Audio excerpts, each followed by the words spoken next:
প্রথমে একটি বাটিতে পেঁয়াজ কুচি, মরিচ কুচি নিয়েছি, তারপরে রসুন বাটা, আদা বাটা, লবণ, হলুদ গুঁড়া, সামান্য মরিচ গুঁড়া, দিয়ে দেব 4টি কোয়েল পাখির ডিম। ডিম দেওয়া হয়ে গেছে, সুন্দর করে মাখায় নিব।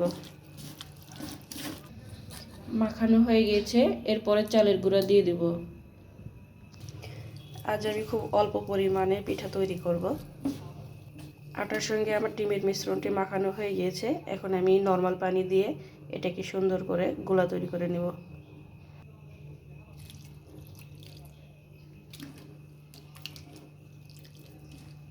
সামান্য জিরা গুঁড়া।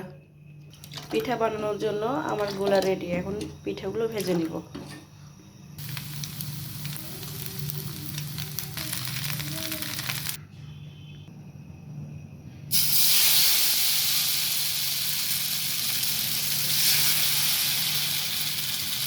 এভাবে একটি একটি করে পিঠা ভেজে তুলে নিব।